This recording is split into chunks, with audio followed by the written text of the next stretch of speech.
We are here. Hello. Good morning / good afternoon. I am Steve Lookner. I'm coming to you from the Right Side Broadcasting Studios in Auburn, Alabama. This is the pre-show for not the Sean Spicer White House briefing, but the Sarah Huckabee Sanders White House press briefing. So Sean Spicer's not giving the briefing today. It is Sarah Huckabee Sanders, who I believe is like the deputy press secretary. Let me actually look up and see if I can find the exact term for her. It is Principal Deputy Press Secretary Sarah Huckabee Sanders. She will be giving the press briefing today. Now, I'm guessing that what this is just Sean Spicer's off, and they want to give him a break, so she fills in, or maybe they just want to let her try it and do it in case she needs to do it. I will say there was a little voice in the back of my head saying, like, are they trying somebody new out because Sean Spicer's going to leave soon? But I have no information about that. I was just wondering. But it would make sense that, you know, if they have a deputy and they want her to do it once in a while, they let her try it. So we'll see what happens with her. We'll see what happens with her. I wonder, do you think because she does one, like people at SNL are all excited because like, now we can have a new character to make fun of, Sarah Huckabee Sanders' character? I don't know. So we would love during this pre-show, by the way, the rally is on at 1:30 p.m. It's at 1:03 right now, so 27 minutes from now. We would love to hear from you during the pre-show. We'd like to get your thoughts on the stuff going on today that Sarah Huckabee Sanders is going to be asked about. Now, her name, by the way, is Sarah Sanders on the White House site. I know it's actually her full name, Sarah Huckabee Sanders. I feel like I should just say Sarah Sanders because it's such a mouthful to say Sarah Huckabee Sanders. So I'll say Sarah Sanders for now.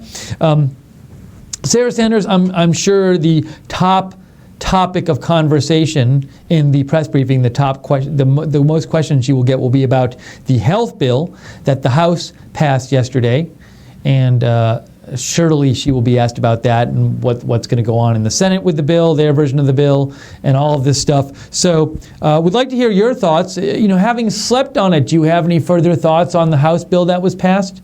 Any further thoughts on what kind of version the Senate might pass? How about any thoughts you might have on, they did that speech in the Rose Garden yesterday, where after the House passed the bill, President Trump and a bunch of the House congressional leaders did like this announcement. It's not a press briefing because they didn't take questions. It was more like a press appearance or a special appearance where they gave remarks. What did you think about that? Did you like it? Did you think it was like excessive? I mean, it was a bit odd to me that like President Trump came out and spoke, and then he kind of just stood there for like 20-25 minutes while other people talked. Normally you don't see the president like stand in the background while other people talk, especially people who aren't like world leader level people. I can't recall the last time I saw that happen. And so I don't know, like, was that intended? Was it uncomfortable for President Trump to just sit there the whole time? Don't know. It seemed kind of long in the sense of usually, President's a busy guy. Usually he wouldn't be standing somewhere for 25 minutes after he's spoken, listening to other people speak. But that's just it's a length issue. So I don't know. What do you think about all this? Let me know. Write me at Lookner on Twitter, at LOOKNER, or direct message me. Sorry, I keep saying this. Write me on Twitter or email me at steve.lookner@rsbn.tv.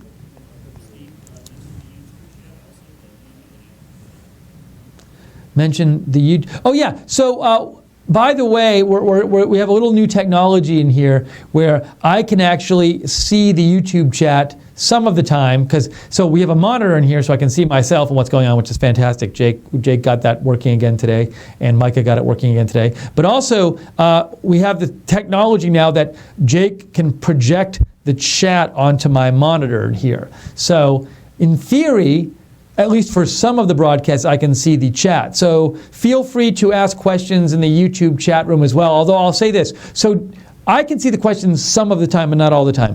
Jake can also see them too. But really the best way to reach me is to message me on Twitter, because I'm always checking my Twitter. If you message me on a chat, there's a halfway decent chance that I won't ever see your question. So you can put it up now if you want, Jake. Yeah, sure. So Jake's going to put the chat up now, just so I can have it up here. So now I can see what people are posting. Like I can see, it's in real time, right, Jake?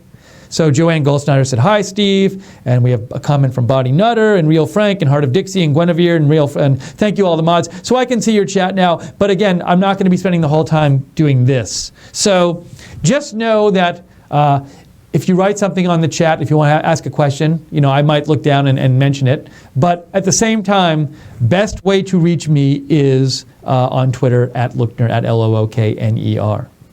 Very nice. Everybody's saying hi now. Swoosh is saying hi, and yeah, that's very readable. Thank you, Jake. And Chief Pez and Categoric Team. Heart of Dixie. Hello, everyone. Barbara Bailey. Hello. So the chat's up here, and but I'm only going to say this one more time. If you definitely want to reach me, reach out on Twitter, because that's the best place to reach me, at Lookner. Speaking of which, I got a couple messages on Twitter. Vita Marie writes in, good morning where I live. I hope Press Secretary Spicer doesn't leave. We love him. I pray for my administration. Okay. Thanks, Vita Marie. Now, I will say this, Vita Marie, if my memory is correct, press secretaries, they don't normally stay around like the entire time. I don't think. I remember presidents having different ones. Now, that's not to say he'll leave now, but it wouldn't surprise me if at the end of the year, at the end of year 2 or something, Sean Spicer leaves and goes to do something else and somebody else comes in. It's probably a pretty trying job, and maybe he has other opportunities. But I want to repeat, I know nothing about, I have no information suggesting he's going to leave at any time soon. Except for Sarah Sanders doing the press briefing today. No, I don't think that's a real reason. I think she's just doing it to give him a break or give her experience or whatever. Norman Selma Oetker writes in, hi Steve, Norman and Selma here. If you want to bring up our conversation, it's okay, Norman. Oh, so I know Norman and Selma watch us, and they watch the briefing coverage always. Thank you for watching, Norman and Selma. And Norman had written in a couple days ago saying he was wondering at this point, like in theory, would it be better if President Trump stepped down because there's so much negativity towards him and people aren't going to work with him, these kind of things. And, so it was just something he threw out there, and we talked a little bit on email. I was saying, I think it's better always, no matter who the president is, for them to stay in office, because it's you want to respect the will of the people. So if it's not an emergency, or if the person's not, the president's not breaking the law or something, have them stay in office. But I also, we talked about this, and it's early in President Trump's administration. Look, a month ago, everybody was saying no bills will ever get passed. This administration is totally disorganized. Congress under him can't pass anything. And now here we are just a month later, and they've passed a health care bill. Now, it may not become law, or it may not become law in the version that it is now. I think if it does become law, it'll be different than the version they passed yesterday, obviously. But it is, they showed the Republicans showed that they could work with President Trump and get together and pass a bill, and that people were questioning a few weeks ago. So things can change. It's very early, so we'll have to wait and see what happens. Okay, it is 1:10 p.m.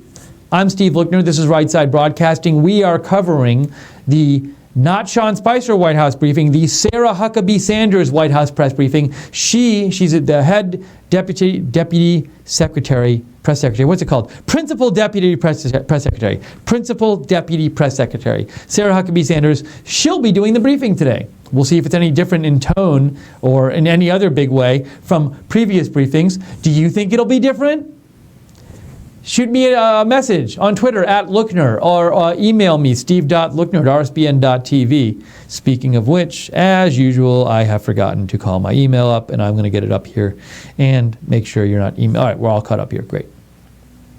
But let's see here. Ryan says, Sarah Huckabee is very underrated. She's a great communicator when she's doing interviews on TV. Thank you, Ryan, for sending in your opinion. I know I've seen her on news channels before. I feel like maybe I've seen her on Fox a couple times.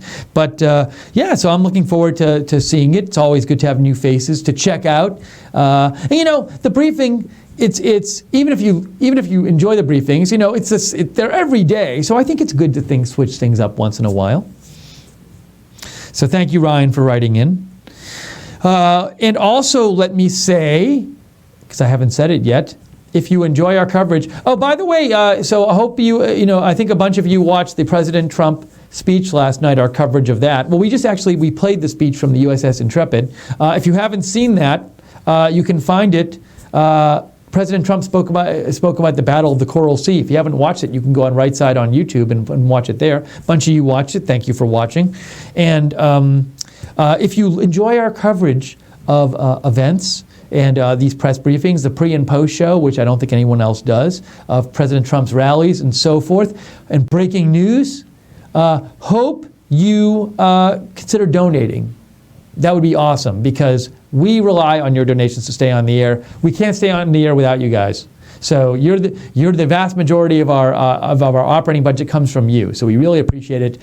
If you want to donate, go to rsbn.tv/donate. That's rsbn.tv/donate. Or if you want to maybe get some stuff in return for donating once a month, go to Patreon, www.patreon.com, and you might get something like this. Sorry, www.patreon.com/RSBN. And Steve, the mug looks normal today. The mug looks normal? It looks normal. It must be, you think it was something with the lighting maybe? It must have been. I think your jaundice helped clear up the mug. I feel better. I don't have jaundice today. So this is the mug, the Right Side mug. This is one that's going out, I believe, in the gift bags, in the swag bags. Is that correct, Jake? This mug is part of the swag bag, which you get for donating a certain amount per month. So if you like it and you want a mug and you like donating, hey, you can do all of those things. Go to www.patreon.com/RSBN. And it's not available anywhere else, correct, Jake, this mug? That's correct. And also, I'll jump in here, and I'd also like to tell people that the mug, the stickers, the pins, that stuff is available if you donate $50 or more a month. If you pledge to that as a patron on the Patreon website, you get the swag bag. So also, just a quick note to anybody else here that's a regular that is going to be a part of the live stream concert tomorrow for my music. We're going to set up the event and post that on Patreon here by the end of the day. I'm thinking we're going to go on at 4 Eastern, 3 Central Time, and it will be available to replay if you missed the stream. So just a heads up on that. The link will be available. It will be unlisted, so only our special patrons will be there to hear it. Yeah, so this is Jake. You're giving an exclusive concert for Patreon subscribers, right, Jake? That's correct. For $50 awesome. Or more a month, that is what you will receive, along with everything else that's underneath that tier. The special email things, if you haven't already received that stuff with the swag bags. Let me confirm with Joe. The swag bags going out, Joe? They already went, so you should be getting yours soon. Joanne Goldsnyder just said in the chat she got her mug, pens, and stickers in the mail. And also Guinevere says she loves her mug. Hey, Jake, are there any out there? There might not be at this point. The stickers or the pens? Because I could hold one up if somebody wants to bring one in. But I think we have some pens. I'll see if we've got any here. So if I can get a hold of a pen now, I'll hold it up so you can see it. Deanne Ritter also said she got a Trump mug. That's great. That's good. Thank you. This is one of the pens. It says Right Side on it. I don't know if you can see this. It says Right Side. It's probably, well, anyways, trust me that it says Right Side. They work really well. We can promise you that the pens work really well. We use them here at the office. They're the good kind where you can click on, click off. So now I have a pen. Here we go. So you can get one of those too. Okay, so also if you want to donate, another way you can donate, obviously, is you can go to, not obviously, but for some of you it's obvious, another way you can donate is if you're watching on YouTube and you go to the chat room, you can just click the $ sign at the bottom of the chat room, and if you click the $ sign, it lets you donate. And Jake, can I ask you, so I can see the chat in the room right now here, will I be able to see like donations if people make them? Will that come up here? Yes, the super chat will show up. Oh, okay. So I might, if you make a donation in the chat room, I can see it in real time on my screen, which is wonderful. And I'll give you a shout out. Okay, so I think I got another message here. Ryan says, hey, just a quick question. Will you be covering the UK election coming up early next month? Ryan, this is the first I've thought about this. Steve, I'm so sorry. I don't mean to. You can get to Ryan's question, but I do want to point out that Joe and I want to let people know that, please let people know that whenever they do donate through Super Chat, we do appreciate it, but remember that we only get 70% of that. So we do encourage either Patreon or rsbn.tv/donate. Super Chat is just an option if you would,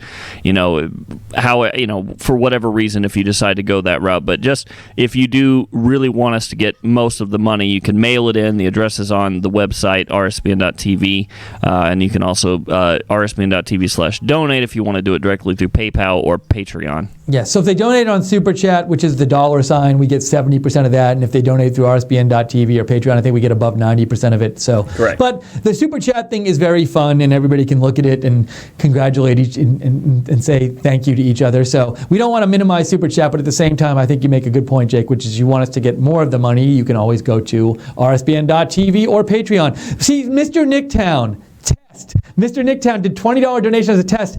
Your test worked, Mr. Nicktown. Thank you for the donation. I just saw it right here. It says Test MAGA. Thank you, Mr. Nicktown.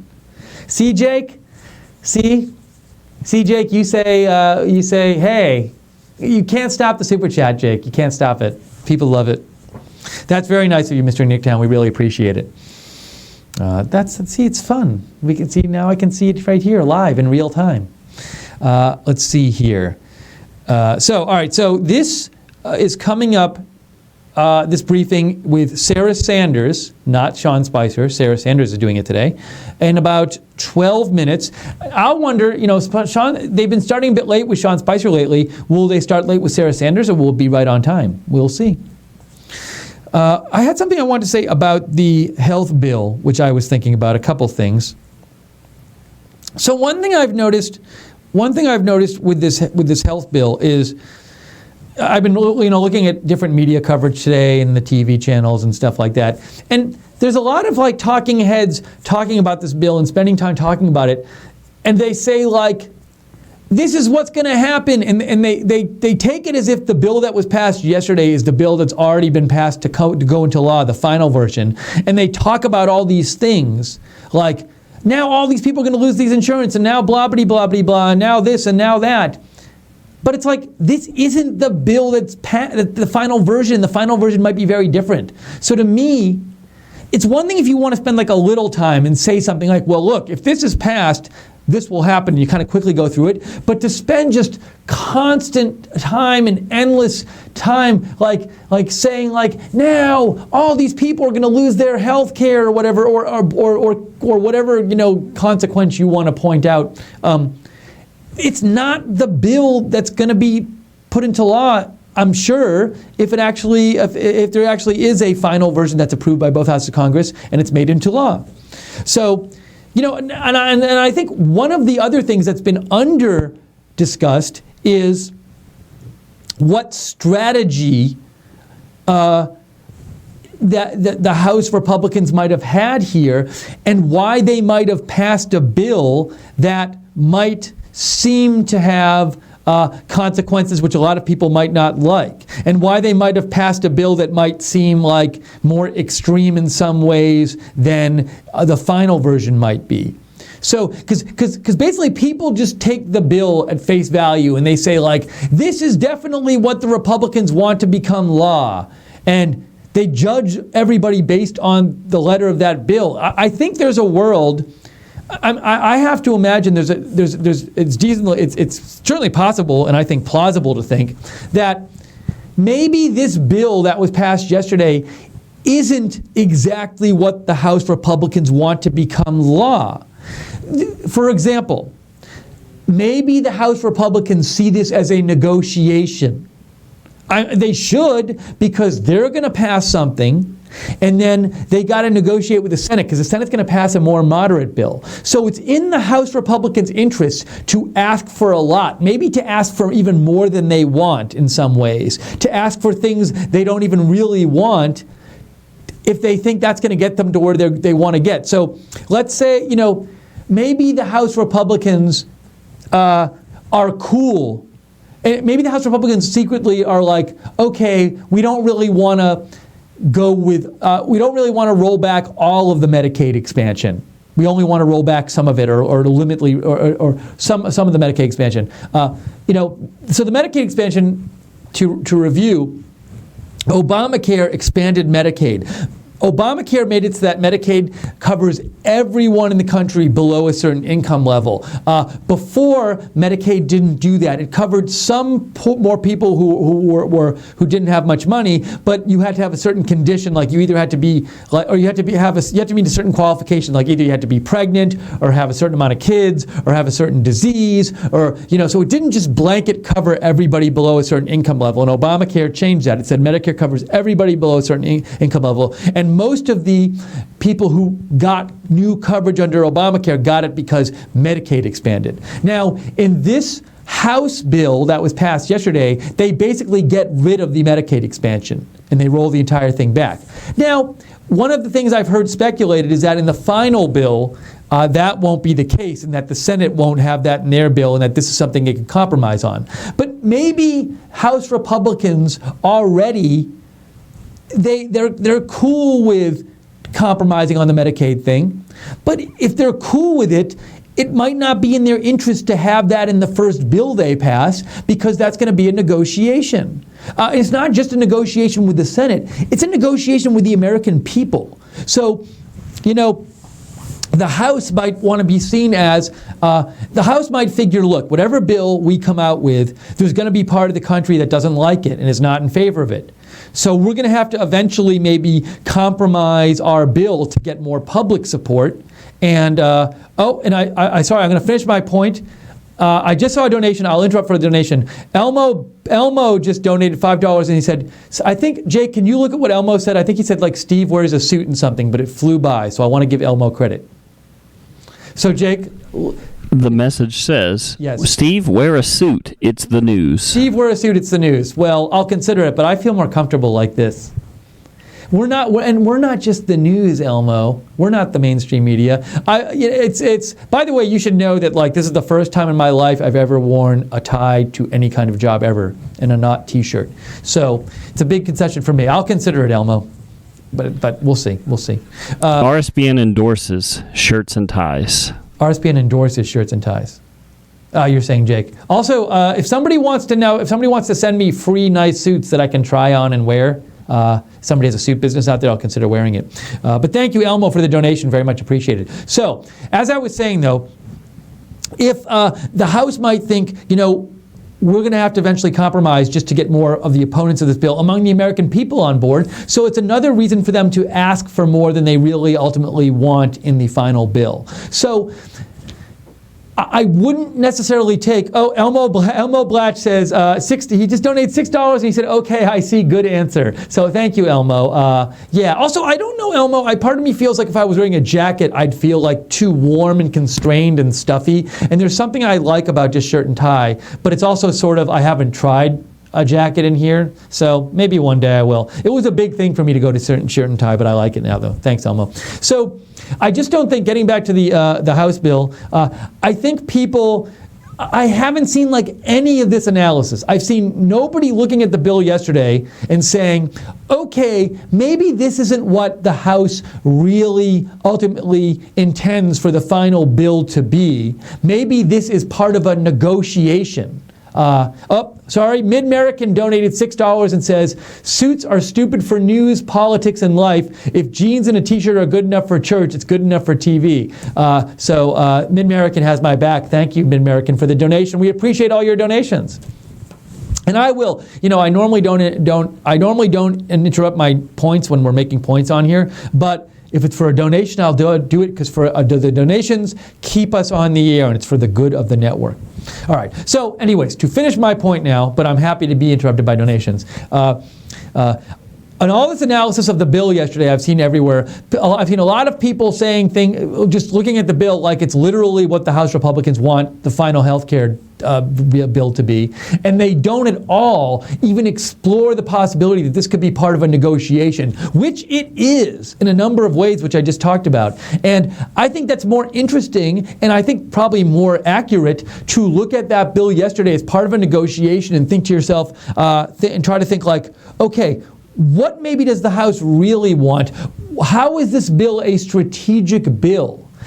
The House doesn't just pass the bill. The bill isn't like, hey, we're going to pass this bill as if the Senate didn't exist, and as if it would just become law. Like, the House knows what the process is, and they know it has to go to the Senate, and they know it's going to be a while before a final version is voted on, and they know there's going to be a compromise. So it's in their interest to make the bill an opening in a negotiation. That's what it is. So to take them literally and not, to me, it's just very superficial to not actually ask, could they have, meant this as the first step of the negotiation, or are they asking for more than they really want? And I just have seen none of that analysis anywhere in the mainstream media at all. And it's not like, I don't think I'm a super genius when it comes to Congress or something. I just think, I'm sure other people out there have thought the same point. It seems like no one wants to take this just simple next step of analysis, and everybody's ready to jump all over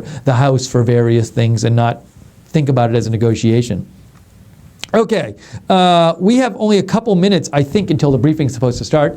Only 2 minutes till the press briefing is supposed to start. And we'll be back after the press briefing for the post show, so please join us for that. I have some comments here I want to get to. Ryan says you forgot to answer. Oh, the UK election. I got interrupted. Thank you, Ryan. So Ryan wants to know, are we going to be covering the UK election next month? I don't know. I have to look into it.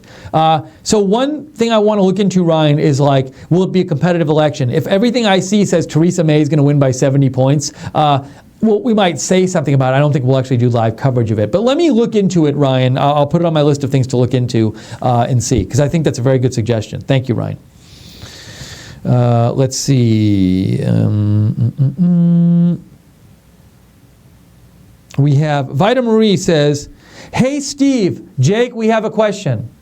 Hey, Steve, off subject, can one just buy a mug? And Jake, my answer, correct me if I'm wrong, is that on TeePublic, they sell a right side mug, but it's not this mug. Am I right about that? You are correct, and actually Joe and I were just discussing that. We're going to figure out a solution over the weekend for people that just want to buy the hats and the mugs. Though we're not sure what we're going to go with. We're thinking that we want to keep those exclusive to Patreon members only. Mm-hmm. There's a possibility maybe with one item, maybe a hat or maybe a mug. Otherwise, yes, TeePublic, TEE public.com. You can type in RSBN and you'll find us, or actually on the website, the buy merch tab at the top takes you directly to the site, but you can already buy mugs and notebooks, I think. They're really good quality. Steve will tell you I wear like 80% of my stuff is from TeePublic. I've used them for years. But as far as the patron stuff, I don't know what we're going to do with that yet. We're still working out the details for it. Jay, can I tell the story about the hat mix-up that happened? Yes. So just a funny little side story. We ordered these hats to put in the right side hats to put in our swag bags, and we initially ordered 2 boxes of hats, and then we get 2 boxes, and we open up the first box, and it's like all these nice right side hats, and we're like, great. And then we open up the second box, and it's all hats that say "Man of God" on them. So I was initially confused a little bit because I didn't know somebody here had ordered these hats, but it turns out that somebody, maybe it was a church or something, ordered the hats, and they got half of our hats. Oh yes, thank you, Joe. So this is literally the hat that we got. Half the hats we got in the mail were these, and we think the person who ordered these hats got our hats. So this is being worked out. But now, so Joe, if somebody wants these hats, can they pay us? If they want to send us the shipping money, will we ship it to them if they pay for shipping? So So if somebody wants to pay for shipping and they want a Man of God hat, we'll give it to you for free, but you have to pay for shipping. We have 24 of them. Joe says we have 24. They're very good quality hats. Yeah, they're very nice hats. So if you want one of these, contact us and you can give us the shipping fee. If not, we're just going to donate them to a church or something. Okay. And we hope the person who ordered Man of God hats is happy with his right side hats, or her right side hats. So that happened. That was our hat mix-up. SH7401 says, laugh out loud, did I just hear a Pokemon Go noise from the producer? I don't know what a Pokemon Go noise is. I've used Pokemon noise. No, I only used Pokemon Go a couple times. SH7401. Oh, you're saying, was it like on one of their phones or something? I'm not sure. I do not know. Let's see. Mid-American wrote in, I voted Trump. I hate this health bill, and I think they were fools to spike the football yesterday. Victory is when president signs it. So Mid-American, I've heard some other people say they thought that the celebration yesterday was excessive and that it was like spiking the football. I've heard different opinions on this. I know that they were happy that they passed something, but, you know, maybe you don't want to annoy people too much. So I don't know. I could see both sides of this argument. Thank you, Mid-American, for writing in. And you say you don't like this health bill. Feel free to say a little more on... I'm happy, Mid-American, if you want to write a little more about why you don't like the health bill. I'm happy to read that. Oh, now Mid-American says dibs on a hat. Well, you can have dibs, but dibs are... What your real dibs are about these hats I just showed are the dibs are when you send in your postage money. Maybe we'll post... I think the easiest thing is if we like posted something on Facebook or like that said like, hey, if you want one of these hats, send us the postage money. But if you want, you know, write to feedback@rsbn.tv if you want one of those Man of God hats that we got by accident, and we'll write back to you and tell you where you can send your shipping money or whatever. Let's see. Oh, and now Vita Marie wants one. She says, I want a Man of God hat for my husband. How do I get it, Steve? Jake, we got to figure out, we got to post today or something, a system, because people are wanting these Man of God hats. We'll figure something out. We'll figure it out. We'll let you know. So. Actually, you know what, Steve? Can they email you about the hat? Is that okay? Oh, so make me deal with it, Jake. Thank you. Yes, absolutely. So Jake just said, can they email you about the hat, which is codes for can they not email me about the hat. So... it's going to be a giant mess. We got to set up like we have to set up like a whole separate address for these hats. It's going to be like 150 emails. Well, don't email me yet. We'll figure it out. Email feedback@rsbn.tv for yes, now. feedback@rsbn.tv, which you can always send questions, suggestions, comments, complaints, questions about Steve's attire, whatever. Mm-hmm. Okay, so now Jake, you have your eye on the briefing. It has not. So is Sarah Sanders anywhere to be seen? Not yet. So the tradition of starting late continues. Mid-American says, how much for shipping? I'll donate now. That's very nice of you, Mid-American. The problem is, what I don't want to happen, Mid-American, is say it's this much for shipping and then you donate now and then we forget. So that we'll tell you and then you can donate, but like I don't want you to donate now and then lose your hat because we're like disorganized here. This is one of these things that if we had like a giant staff of people, we would just assign someone to just deal with the Man of God hats and sending them to you. But because we're so small here, you know, we have to have people doing multiple things. So we don't want to get this lost. I should have never brought it up, Jake. It's going to be a whole thing now. Although I want all these people to get their hats, that'd be great, but it's just going to be a whole thing getting it done. So let us figure out a simple way to get this done so we can get you your hats, and we'll get back to you. Someone in the chat just said, what about Women of God hats? You'll have to contact the person who made the Man of God hats. Let's see. But thank you for the offer, Mid-American. We'll get back to you. All right, so we're just waiting for this briefing to start. Once again, we will be doing a post show, so hope you join us on the post show. Also, if you want to get a comment in before the briefing, give me a shout on Twitter @Lookner, @LOOKNER, or email me, steve.lookner@rsbn.tv. You know, in terms of what we haven't even talked about so far is what else might Sarah Sanders be asked about today. So I think it's going to focus on the health bill. Oh, well, it was announced yesterday that President Trump is going to make his first trip overseas. He's going to visit Israel, Saudi Arabia, and he's going to visit the Vatican. So he's going to meet with the leaders of the three big monotheistic religions.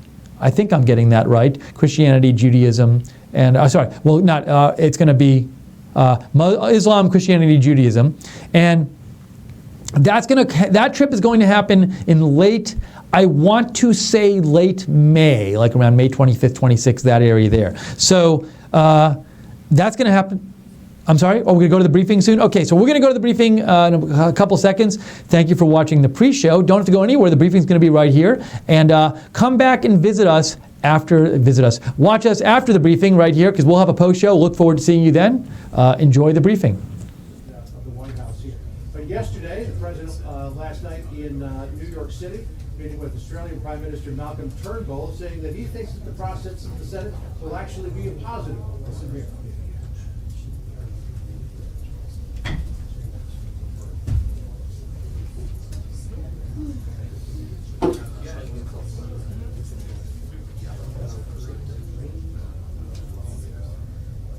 And the president actually getting some praise from Bernie Sanders from something that he said during that bilateral meeting with the Australian Prime Minister last night, saying that Australia's got much better health care than the United States does. Well, Australia's got the same sort of universal health care that Canada does, and it's the sort of thing that gives Republicans, particularly conservatives, hives. But Bernie Sanders pointing out in a tweet this morning in an interview last night to say, I appreciate the fact that the president is on board with universal health care, and I'll make sure that I mention that on the floor of the Senate during the health care debate. He was in a particularly gregarious mood last night.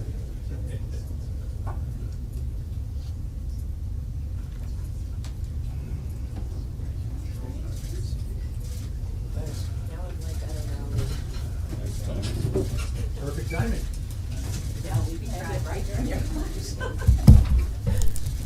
Good afternoon. As I mentioned yesterday when we spoke, Sean is on reserve duty with the Navy, so you guys are stuck with me for one more day. Thankfully for each of you, he'll be back on Monday. Yesterday we heard from the President, Vice President, and other administration officials and House Republicans about our historic first step to repealing and replacing Obamacare. As they said in the Rose Garden, this isn't a victory for any one politician or political party. It's a win for the American people. Democrats always claim that they're in favor of choice when it comes to health care, which is weird to me because Obamacare is the opposite of choice. Obamacare imposed the one-size-fits-all will of so-called policy experts in Washington, D.C. on states instead of allowing those closer to the communities to tailor their health care system to the unique needs of their people. The American Health Care Act returns flexibility and accountability back to the states where they can make informed decisions about their own populations. We look forward to seeing the Senate take up the bill in short order so that we can move even closer to giving the American people the health care system they deserve. We've got a few things going on, as usual, here in the White House and across the administration. This morning's jobs report showed that the president's economic agenda of serious tax reform, slashing burdensome regulations, rebuilding our infrastructure, and negotiating fairer trade deals is adding jobs across the country. We added over 2,000 new jobs in April, and unemployment fell to a 10-year low. We especially saw expansion in the sectors of the economy the president has had a particular focus on: construction, manufacturing, and mining. We've made some very important progress over the last 10 days, realizing a bold plan for tax reform, moving the health care bill through the House, and funding our government. The president and his entire team will continue this laser focus on creating jobs for hardworking Americans and growing the U.S. economy. It's also Cinco de Mayo, an opportunity for us all to celebrate the extraordinary contributions that Mexican Americans have made and continue to make in this country. Yesterday, at the president's personal request, the vice president joined Labor Secretary Acosta, the Mexican ambassador to the United States, and many others for a reception.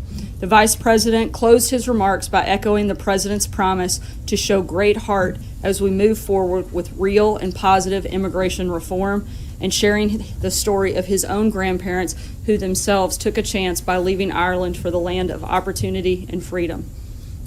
Finally, on a much lighter note, I wanted to make sure to note that everyone at the Department of Interior is having their first ever Bring Your Dog to Work Day, becoming the first federal department to go dog friendly. According to Secretary Zinke, having dogs in the workplace can help reduce stress. And so if anyone is up for a field trip later, just let me know, because I'm pretty sure that everybody here could use a little stress reliever.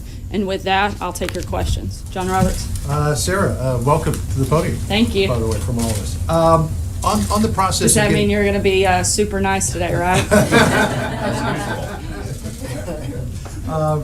On the process of getting the American Health Care Act through the Senate, there's some talk that they may have to go back to the drawing board. As you know, it was an awfully heavy lift getting the AHCA through the House. Does the president expect that the process in the Senate could be even more difficult? Look, I think that the one thing that you can be sure of is to never underestimate this president. I think he's shown time and time again when he's committed to something, it's going to get done.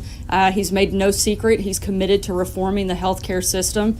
You're going to see that process take place. We're not going to get ahead of the legislative process. We expect there to be some changes, but we expect the principles and the main pillars of the health care bill as it exists now to remain the same. It sounds like there could almost be wholesale changes here. And is it possible for I know that this is a little bit hypothetical because you don't know where this is going, but if the Senate makes substantial changes to what passed the House, is it ever going to get out of the conference committee? Look, again, I think that we're focused on the big principles of the health care bill, lowering cost, creating a competitive environment, flexibility, giving states the ability to make decisions within the healthcare system. We don't expect those things to change. Again, I feel like there will be some changes. That's part of the process, the legislative process. We fully anticipate that to play out, but we expect that the big piece of this is the fact that Obamacare is simply unsustainable. Democrats know that, Republicans know that, the American people know that. We have to have change. That's what we're going to get, and we fully anticipate that to take place. Sarah, the Senate tends to be a more deliberative body. How patient is the president on this health care bill? He obviously has other priorities that he's working on, tax reform, infrastructure. And does he feel like there's needs to be sort of an artificial deadline, perhaps, on when this bill needs to go to conference, perhaps by the 4th of July? Not necessarily. The president's focused on getting it right, not getting it fast. I think we saw the mistake that the Democrats made by trying to force and rush this through. We're taking the appropriate steps to make sure that the American people get the health care system they deserve, and that's the president's commitment, not an artificial timeline. Is it fair to say that this should be called Trump care at this point? Again, I said this yesterday, but look, we're not focused on labels. What this president wants to be remembered for is not the name that's put on it, but the person that got rid of Obamacare and put a system in place that actually worked for the American people. That's the type of legacy he'd like to be focused on, is being the president that actually reformed healthcare to benefit Americans instead of to bankrupt them. And so call it what you want, but we're calling it reform, and we're calling it a system that works. Kristen? Just to follow up on the question about the timeline, John Cornyn said, Senator Cornyn said, we're not under any deadline. I heard you say in your opening remarks that you expect the Senate to take this up in short order. So are you guys on the same page in terms of the timing? Absolutely. I said we expect them to take it up, meaning take up the conversation. Again, this is a process. We haven't put a timeline or a deadline. We want to get it right, not get it fast, and that's the focus. You acknowledge it could take months. Is that okay with the president? Is he willing to wait that long? Look, again, we want to wait to get it right, not to put an artificial deadline. We haven't, the administration has not laid out a time frame on when we want this to happen. We want to make sure it gets done correctly. And just ask you about some of the criticism. The AARP says this amounts to an age tax. Other medical organizations have expressed concerns that those living with pre-existing conditions will in fact see their premiums go up. So can you guarantee Americans, people living with pre-existing conditions, seniors, that they won't see hikes in their premiums and what they pay for health care?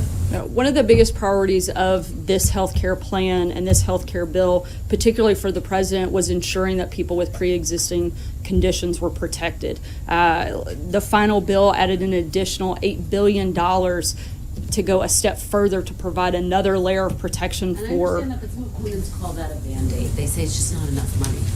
Well, that's not the only piece of it that has coverage for pre-existing conditions. Again, the president wanted to focus on those that were most vulnerable, whether it's people with pre-existing conditions or the unborn. He was certainly focused on protecting the most vulnerable. Can the president guarantee those Americans This they is won't see like their 12 premiums question go up? Friday Just instead to of follow two up. question Just to follow up. But can those with pre-existing conditions and older Americans be guaranteed that they won't see hikes in the prices they pay. That's the whole point of this bill, is to lower costs across the board, not just for those with pre-existing conditions, but to create competition so you have lower premiums, to give states flexibility. That's the entire purpose of reforming this system, is to have lower costs. So yes, that would be the goal, and certainly, again, the priority of the president. Margaret? Thank you, Sarah. Really interesting, and I thought surprising story in Politico saying that there's a plan by the Trump administration to gut the Office of National Drug Control Policy. And I'm just wondering if you could tell us, is that report correct, and why? Is the thinking to, I mean, obviously he cares about the opioid addiction problem. We've talked about that and brought Chris Christie in the mix. What would be the reason for gutting that office, and is it to move it somewhere else? I've got a French election question also. I'll wait though. Look, my first piece of advice would never be to use Politico for a source of for your story, but in terms when it comes to the opioid epidemic, I think the president's been extremely clear this is a top priority for him. I certainly wouldn't get ahead of conversations about the budget. We haven't had a final document, and I think it would be ridiculous to comment on a draft version of something at this point. Would you loosely address the idea that he's contemplating a substantial cut to that office and to move that sort of work outside of that office? I'm not going to comment on ongoing discussions. Again, there's not a final document. When there is, we'd certainly be happy to discuss that. I think the bigger point here is the president has made very clear that the opioid epidemic in this country is a huge priority for him, something he is certainly very focused on tackling, and something that I think was ignored by the previous administration that won't go ignored in this one. Thanks. So I got France. It's only my second. French elections, we know President Obama has a dog in the fight. Does President Trump have a dog in the fight?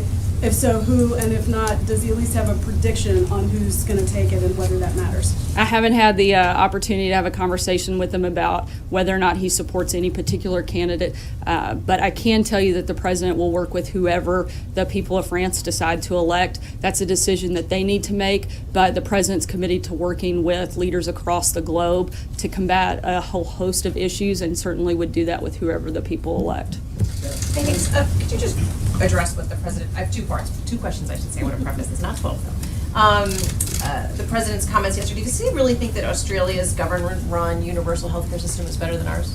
I think he was simply being complimentary of the prime minister, and I don't think it was much more than that. Okay, and then I want to ask you about this case out of Maryland. As you probably know, the prosecutors have dropped the rape charges against the two undocumented teens accused of attacking that 14-year-old classmate. This White House was vocal on that case. From this podium, Sean Spicer said that a big part of the reason the president has made illegal immigration and cracked down such a big deal is because of tragedies like this. Did this White House unfairly jump to conclusions in this case? Look, I think that we're always looking to protect the American people. Sean was speaking about what he knew at the time, and certainly I haven't had a chance to dive into the latest on that, but we will, and we'll get back to you. You want to retract anything that the White House has said so far? I'm not going to retract anything without further information in front Can of I me. follow but up on that? certainly. Have you talked to Sean, and does he have any regrets about what he said? I have not talked to Sean. He is on Navy duty, where you don't get to carry your phone around very often, I don't Never? think. So, I mean, I talk to him every day, but I haven't yet today. So Sarah, when I do, I'll certainly ask him. On that question, is there a general danger that the White House, through its rhetoric, is animating too many people to jump to conclusions against immigrants, and in the process diminishing the entire immigrant community, whether they're law-abiding or not? Not at all. The president has been incredibly outspoken against crime in any form, fashion, certainly from his joint address to his speech last week on the Holocaust Remembrance Day. Look, this is a law and order president. He's focused on restoring law and order. We've seen a spike in crime and rates starting in 2015 across the board, not just in any particular sector. I think that's why he campaigned and talked so much about needing to restore law and order in this country. It's why he's focused on securing our border, stopping drug trafficking, human trafficking. Those are things that have been a priority for him, and I think that the reason is because he places such a high value on that. And I think to call into question his rhetoric to be anything other than somebody who has condemned hate and violence in all of its forms is simply just a complete misrepresentation, not only who the president is, but of what he's said. Matthew? Thanks, Sarah. Back to healthcare. We've talked about how there will be changes in the Senate. You've said the White House is open to that as long as the principles remain the same. I was wondering if we could get a little more specificity on specifically what principles and how they're represented in the current House bill. So, for example, is a state's ability to waive essential health benefits and the pre-existing conditions protections, that the Freedom Caucus negotiated so hard for, does that have to stay in the bill for the president to support it? Look, again, I think that the biggest piece of that is to allow states that flexibility, that the people that are closest to the people getting care are the ones helping make that decision. That has to stay. Look, I'm not going to litigate the details from here, but that's part of the legislative process and part of the ongoing discussions. But I know that it's a priority for the president as well to protect people with pre-existing conditions. Just to follow up on that, so we heard a lot of the rhetoric about repealing the Affordable Care Act being about job creation, and you cited those jobs numbers at the beginning. I think we're in month 86 straight of job growth. And we're hearing less of the talking point about Obamacare killing jobs. Does the president still stand by that this was a job killer and that that's a reason to repeal it, or has he moved on from that argument? I certainly think he stands by that comment. But how do you explain the consistent growth since that act was Well, I passed? think other things have taken place. Just because one thing may be killing jobs, that doesn't mean you can't have job growth in other sectors. Primarily, the places where we saw the most growth in this jobs report were in manufacturing, coal miners, other places. So I certainly think you can have job growth even when there are job-killing regulations. Sarah, back to the comment the president made to the Australian Prime Minister. Are you saying that he didn't mean what he was saying when he said that they have a better healthcare system? I'm saying that the president was complimenting a foreign leader on the operations of their healthcare system, and that it didn't mean anything more than that. But he Shirley? doesn't believe they have a better healthcare system? I think he believes that they have a good healthcare system for Australia. Again, that's one of the biggest things that is wrong with Obamacare. It's tried to be a one-size-fits-all, and that's the opposite of what the plan is that we're putting in place right now. It allows for state flexibility. What works in Australia may not work in the United States. So I think, again, he was complimenting the Prime Minister, and we're focused on putting a healthcare plan in place that works here. Carol Lee? The Pentagon said today that a Navy SEAL was killed in Somalia first in quite some time. Does the White House have a comment on that? Is the President briefed on that? Should we expect a statement from him? The president has been briefed on that. He spoke directly with General McMaster earlier today. Obviously, we first and foremost want to express our deepest condolences and our deepest appreciation for all of the men and women in the military and the ultimate sacrifice that they paid, particularly this soldier and all of the others. The president has made it certainly a major priority to protect the men and women who protect us. That's one of the reasons that he wanted to put so much emphasis on rebuilding the military, and that was a priority for him in the budget. And again, our deepest sympathies and condolences go out to all of the men and women in uniform, and particularly this family. Should we expect a statement from him? From the president? I don't know at this time if I know he doesn't want to get ahead of the notification process, and that's still taking place at this point. Sarah. Abby? Hey, Sarah. So the president tweeted this morning that he's saving taxpayers money by working from Bedminster over the weekend instead of New York City, but would he not save more money by simply working out of the White House? And why is he making that sort of comparison? Well, look, this is the president's first time to be back in the New York metro area, and he's staying at his private residence in New Jersey versus staying in Manhattan. Had he stayed in Manhattan, the disruption would have been far greater than being in New Jersey. The bottom line is the president no matter where he goes, and he doesn't get to control the level of costs and security that may come along with that. But he does control where he works. Why doesn't he work more from the White House? He spent the last maybe 14 weekends. You guys complain we work too much around here and that you're too tired, and now we don't work enough. For the purposes of costs and savings to American taxpayers, which he raised this morning. Again, this is the president's first time to go back home to the New York metro area, and I think he's trying to save the taxpayers' money the best way he can by taking his team and focused and being in New Jersey instead of in New York, where it would have caused a much greater disruption and a much greater cost to taxpayers. Amen. Thanks, Sarah. Earlier you mentioned this morning's big jobs report, and you also cited the president's tax plan as one of the reasons for that job growth. Are you saying the tax plan that hasn't passed yet was responsible for creating jobs in the month of April? What I'm saying, I think we saw from the very beginning, the minute that the president was actually elected, even before he took office, you saw consumer confidence go up. We've had meetings with countless CEOs, small business owners, people that are involved in job creation come in and tell us that they are much more confident in going out and hiring people, building their businesses, and growing the economy because they have a president who actually cares about it and is focused on it like this one is. So I certainly think that the environment that he is creating is much more friendly, not just through the tax reform system, but by laying out those priorities. They know what's coming down the line. They have confidence in this president like they didn't in the previous one. But it's not just that. It's getting rid of all the job-killing regulations that we've seen through executive orders, and again, a focus on rhetoric of creating jobs, and that certainly has added to that. And also on jobs, Apple announced this week that it's creating a $1 billion fund to spur manufacturing job growth inside the United States. Can you tell me what communications the White House has had with Apple either before or after that announcement, if any? I'm not aware, so I'll have to check and get back to you on that. Dave? Sarah, thanks. Does the president still intend to sign the spending bill today? Yes, I believe actually he signed it just within the last hour. Would he ever consider using, President Obama, for example, got some criticism over the years for adding signing statements to legislation to, indicate where he disagreed with the bill he was signing. President Bush did the same thing on a number of occasions. Does this president intend to ever use that option? I'm not aware of that. It's something I'd have to check on and get back to you. Sarah, thank you. You were talking a minute ago about states wanting flexibility. Do you know which states are likely to seek a waiver on pre-existing conditions?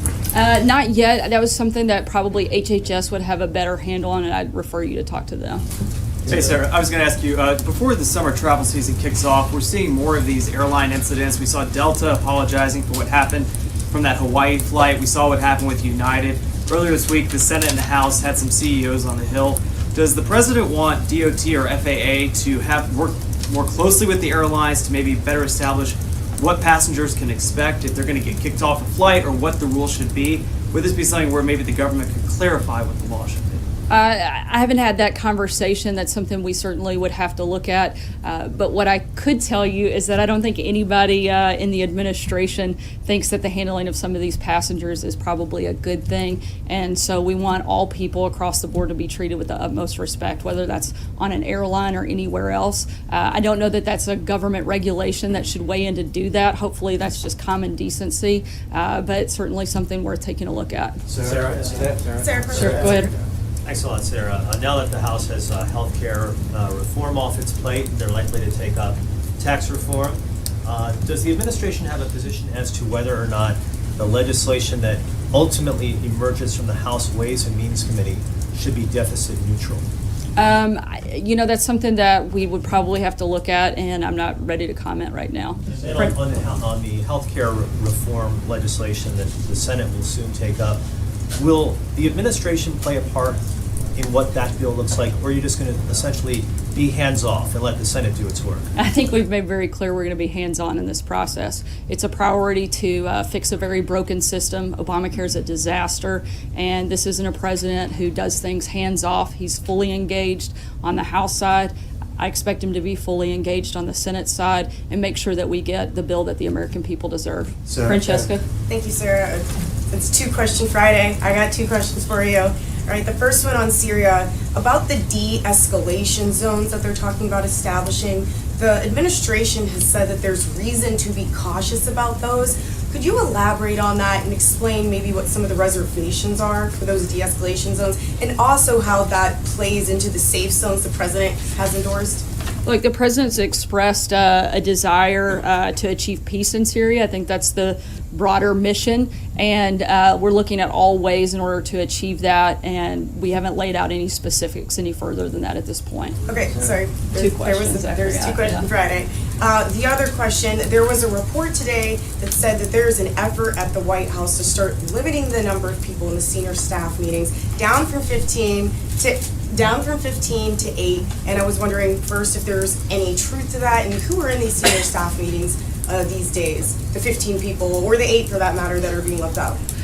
Sometimes you have big groups, sometimes you have small groups. Look, meetings vary from day to day around here. I'm not going to comment on the hundreds of meetings that take place in the White House every day. There's no specific effort, though, to keep them down into a smaller group or to keep certain people out of those meetings at this point? I think it's ridiculous to think we're trying to keep certain people out of these meetings. I think one of the greatest assets of the president is his accessibility, and he talks with a number of people on his staff day in, day out, and that's not changing. John Gizzi. Yeah, thank you, Sarah. Two-question Friday again, but first, congratulations on your first on-camera appearance. Thanks. We'll see how it goes. All right. Let's hold the champagne for a little while.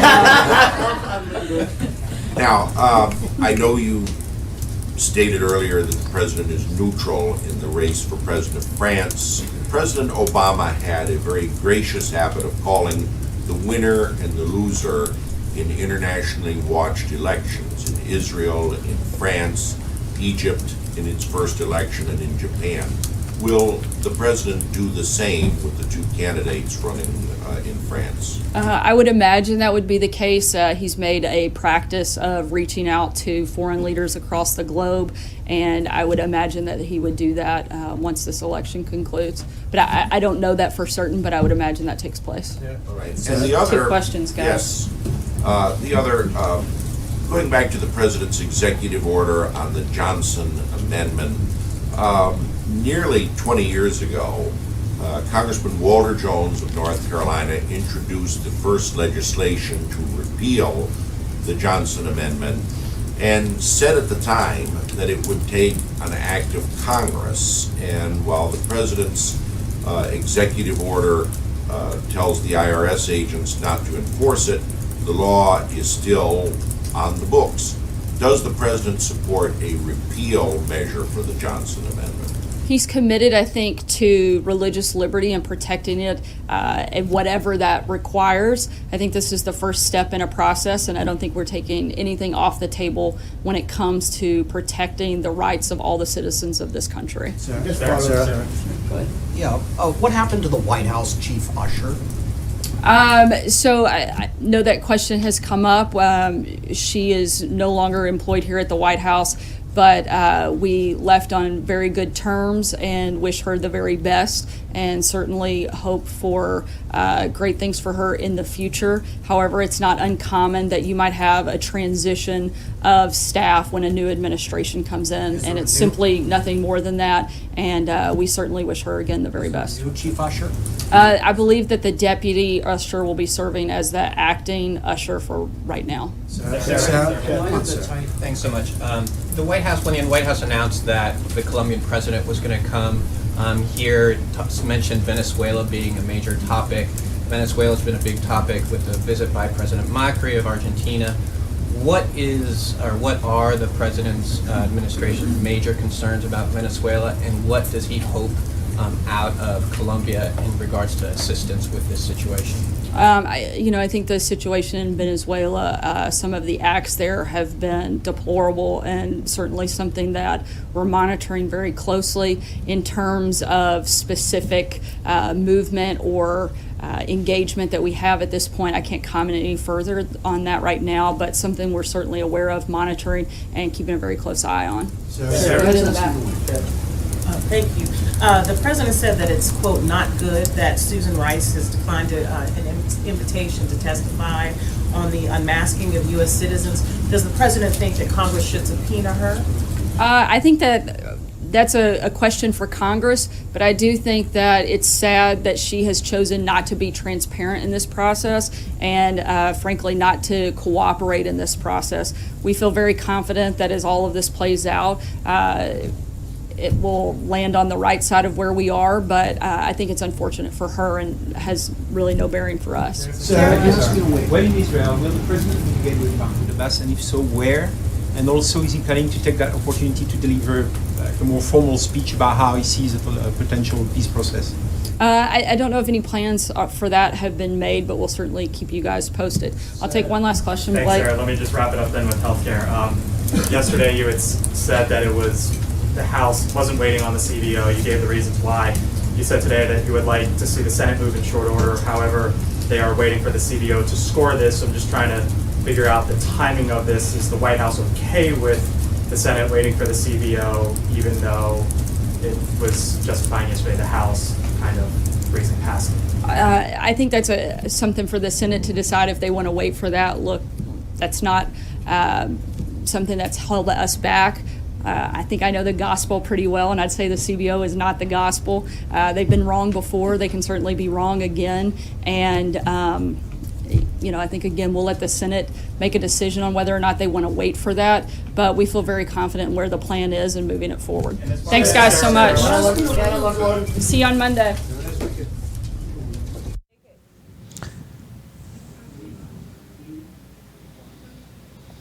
Welcome back. That was the White House briefing with Sarah Huckabee Sanders, not Sean Spicer. And I didn't realize, I found this out during the briefing, that Sean Spicer is on Navy Reserve duty today. That's why he couldn't be at the briefing. It sounds like he's not going to be there Monday either, because Sarah Sanders said, see you Monday at the end of the briefing. So that's why. I didn't realize that.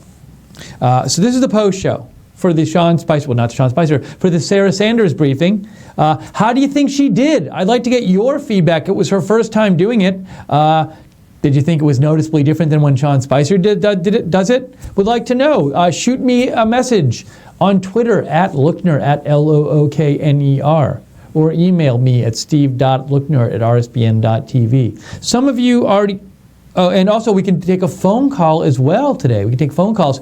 202-470-0049. That's 202-470-0049. Would love to hear your thoughts on the briefing or the issues discussed during the briefing. Some people already sent me some messages, so I want to get to them. Aaron Robinson says, Steve, you're like this hyperkinetic rabbity thing, LOL. That was a character in a video game. His description was hyperkinetic rabbity thing. Okay, thank you, Aaron. The Mid-American says, whatever the shipping cost for that hat, I'll donate double and support you more, and I promise you'll have zero chance of forgetting me, ha ha. So thank you, Mid-American. You're talking about the hats. We will post something soon about those Man of God hats, which we got accidentally shipped, and they're ours now, so we're going to give them to you, but we'll post something about that soon. Dave Reinecke says, Trump wants the American people... Oh, so first of all, you say, Dave, so I think the reason Trump is doing the celebrating is to make progress make progress transparent to America. That way people are in the loop. Trump wants the American people to know what is going on. He is also sharing the victory with everyone in the House by letting them speak. When Americans see this, they feel included, I think. Just my thought. So you think, Dave, that when President Trump had that ceremony with the House leaders yesterday after the passing the bill, it wasn't like them spiking the football or taking credit. It was them sharing the moment with Americans who were happy. That's an interesting theory. Maybe it was part of that and part of taking credit. Who knows? Interesting theory. And you also said, Dave, you said he also wants to keep people in the loop. And so that's an interesting theory, Dave. And you also just wrote in right now, you said, Sarah Sanders did great. It's almost like she got tips from Sean to combat the trick question. So you are voting for her doing great. Thank you, Dave, for writing in. Let's see if there are other comments here. I have some more comments. Anthony, let's see. Well, you sent me something. Oh, I posted a tweet about Sarah Sanders doing the press briefing because Sean Spicer is on Navy Reserve duty. And Anthony Paroles wrote back, let's hope he's not at the helm. They could end up at Nashville if he is. You're talking about Sean Spicer. So Anthony, you are hoping that they don't let Sean Spicer command a ship. Okay, we have, let's see here. I'm looking.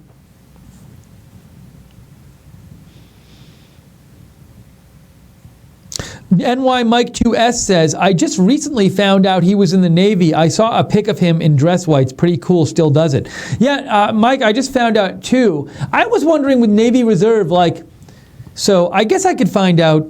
I was going to say, like, is he just in the reserve or how much did he serve? You know what I could do? I could go to a little thing called Wikipedia and look it up myself and see what it says about his naval service. Let's see if Wikipedia tells us anything about Sean Spicer's naval service. It says...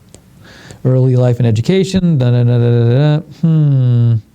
1999, Spicer joined the U.S. Navy Reserve as a public affairs officer. He currently holds the rank of commander. So I'm not familiar with like what you have to do to be in the Navy Reserve and like how much he did. Like, does he have the same like basic ship experience as somebody who just goes into the Navy? I have no idea, but. That's just that. But now I know that he joined the Navy Reserve in 1999. More of your comments here. Miss Tree says, I worked on the Mike Huckabee campaign, and Sarah Huckabee Sanders is always amazing. Voted Huckabee in the primary. We are glad for Trump. Thank you, Miss Tree.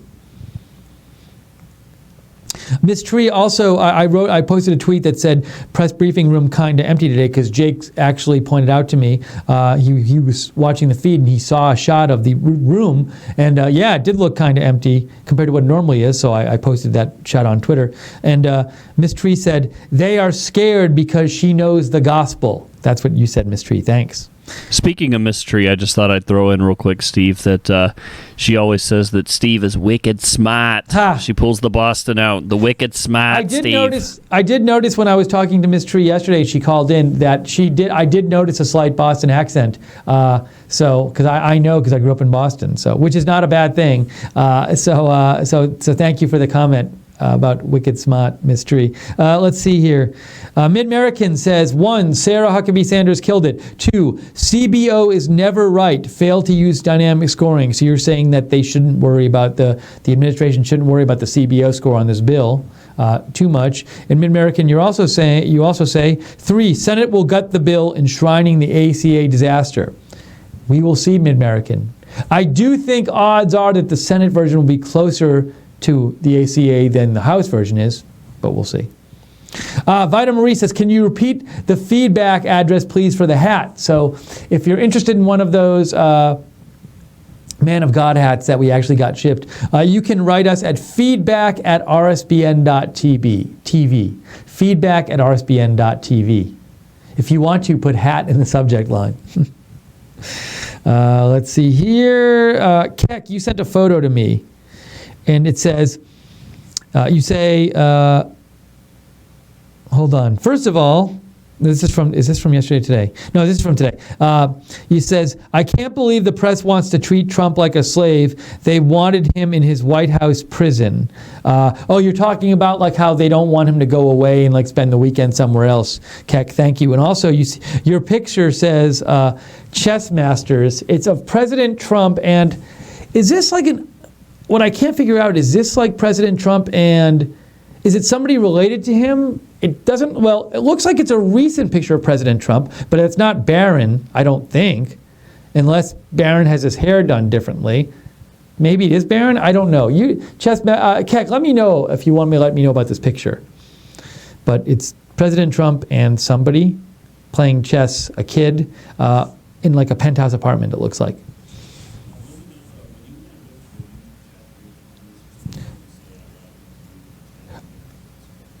Oh, okay. Yeah. So generally, yeah. I can see the chat from the room, but a lot of the time I'm not looking there. So if you really want to reach me and be sure, you can reach me. Write me on Twitter at Lookner at LOOKNER or email me at steve.lookner@rsbn.tv. You can also call in today on the post show 202-470-0049. Let me know what you think about the Sarah Sanders briefing, about any of the issues she talked about the health bill, for example, where that's going. But I'll let you know if I'm specifically looking at the chat. I'll let you know. I try to glance at it, but But, I am Keck, says Steve isn't talking about me. So, yeah, Keck, there's somebody, Keck, who sends in messages to me at common_sense__. And I like getting messages from Keck. But I know there's different people with like Keck. There's different people with Keck in their name and in the chat and stuff. So you guys can keep yourselves all separate. Or make your screen name more specific. So that'll help me clarify. Ryan says, what's the full story about the drug office that was mentioned? And I like the fact CNN didn't get a question. I didn't notice that. CNN didn't get a question. That's interesting. Ryan, what's the full story about the drug office that was mentioned? So Ryan, when the briefings are on, I don't see every word of the briefings because I sometimes have to do stuff in the office. I catch most of them. I didn't catch the drug office question. So somebody else feel free to write in if you want, and if you want to help me and let me know, or Ryan, let me know what the question was. But I didn't see it.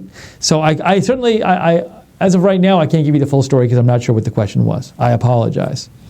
I do my best to catch as much of the briefing as I can. So Keck, you're saying this is Barron.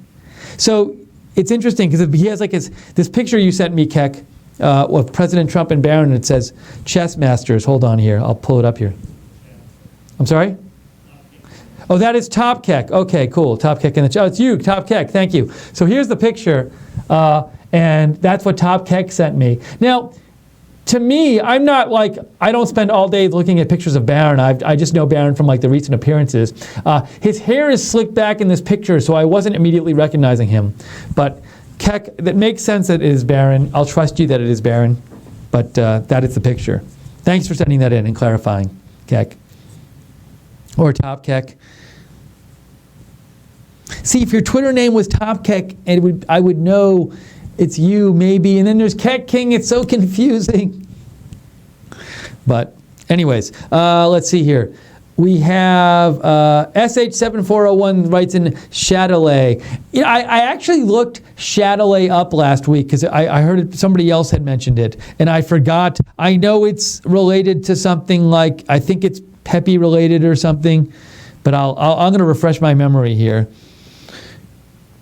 It says Chatelet is this is from Know Your Meme. Chatelet is a 1986 disco song by the Italian band Pepe, which features an illustration of a green frog holding a magic wand in the album artwork for the single. After it was discovered by users on 4chan's Paul board in September 2016, many hailed the song as a proof of meme magic and the prophecy of Keck due to the band's name and frog illustration bearing similarities to Pepe the Frog. And I'll actually show you the single for the version of the song Chatelet by the band Pepe, and you can see this is from Know Your Meme, and you can see the band is called Pepe and there's a green frog.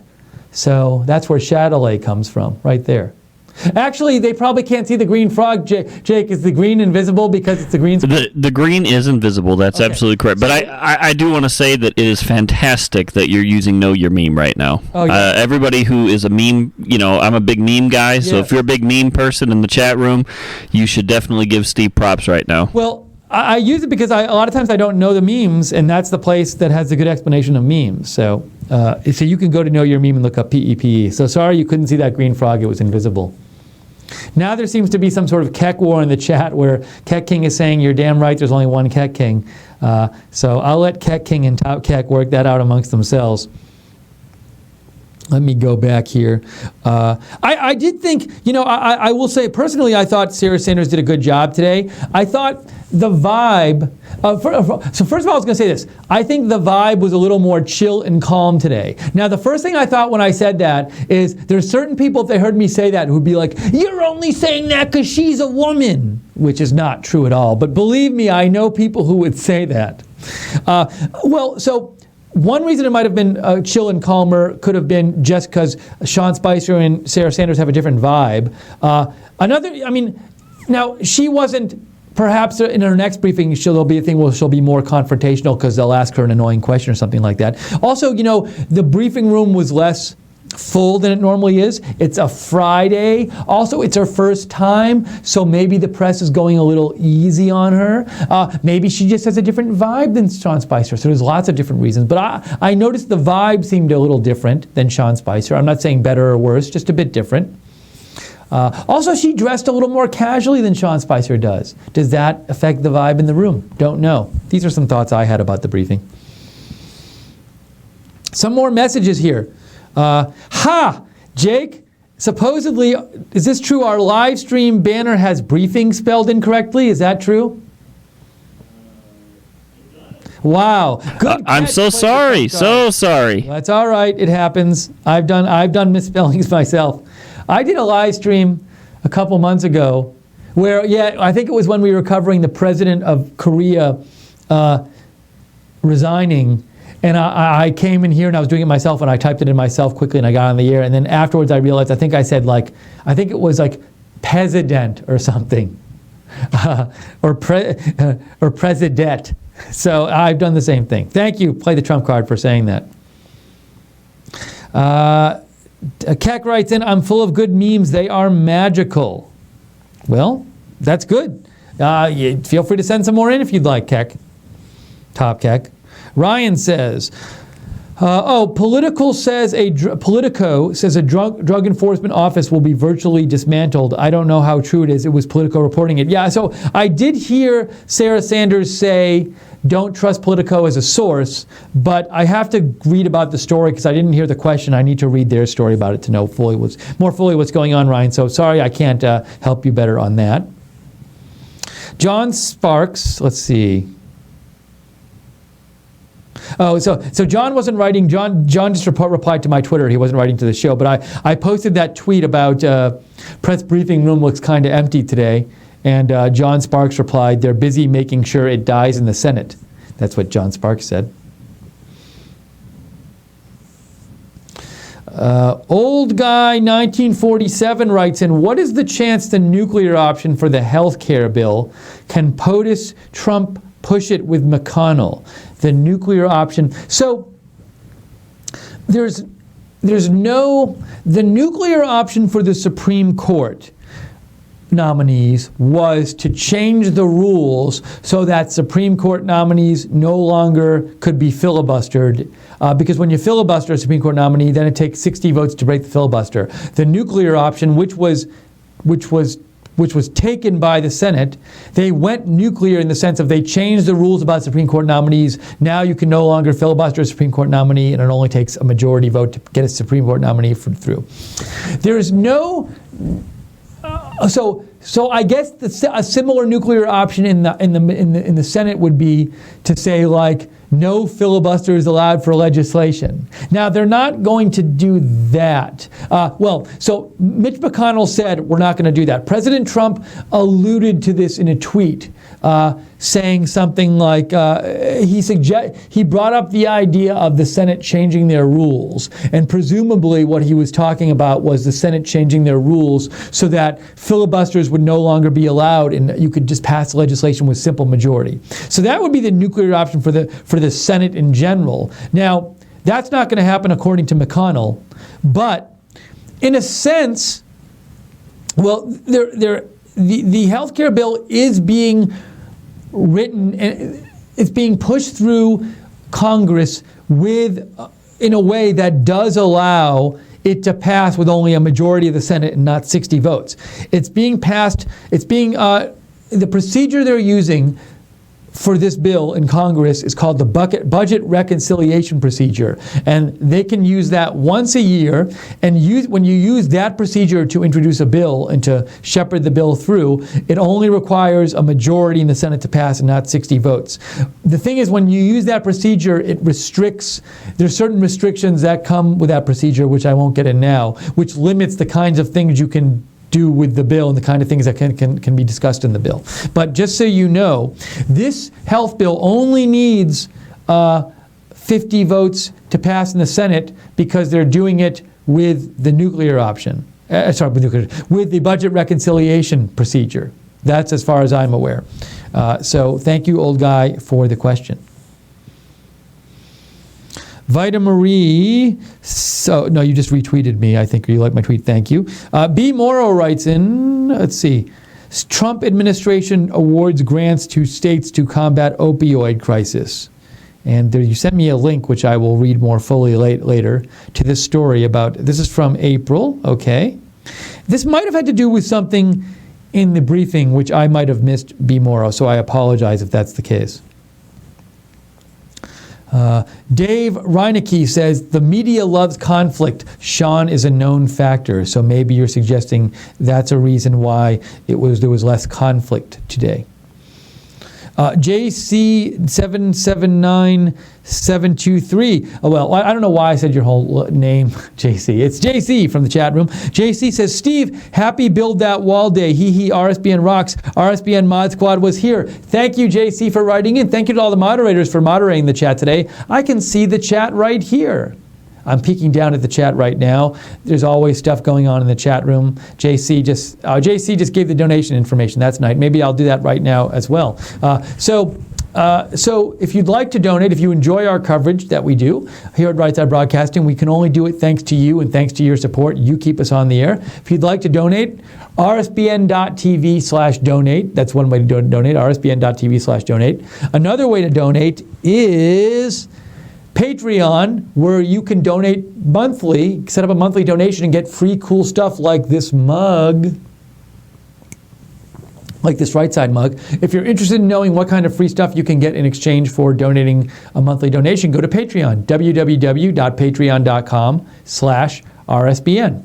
And also, you can always donate by clicking on the $ below the chat room in YouTube. And some people did that before. Thank you. And when you do that, I can see your donation pop up on the screen here, and I will say thank you to you. Let's see here. So, and we're going to be on a little while more here. We're taking your comments, your questions. No calls yet today, but we're happy to take calls if you'd like to call in. 202-470-0049. And also at Lookner on Twitter, steve.lookner@rsbn.tv, email. Oh, I think I had some emails which I didn't read yet. I apologize if that's the case. Let me look. Oh, I have a bunch. Oh, let me read them. Let me catch up. Okay. Hold on. John Dubs wrote in, what if you were a woman of God, referring to our man of God hats that we got these extra man of God hats accidentally that we're going to be giving away. But we don't have woman of God hats, I'm sorry. So John Dubs writes in, hey, could you give me the address to mail you a check? I want to donate, but I don't have PayPal and that stuff. Also, would you rather have a money order instead? Either is cool by me. I just want to help. Thanks. That's very nice of you, John Dubs.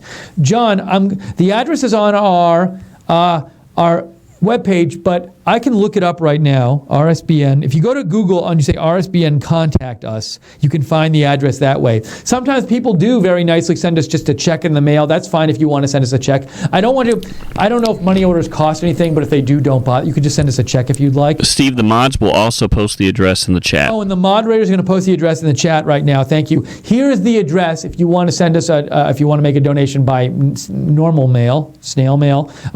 Right Side Broadcasting Network, 1550 Opelika Road, and Opelika Road is Opelika,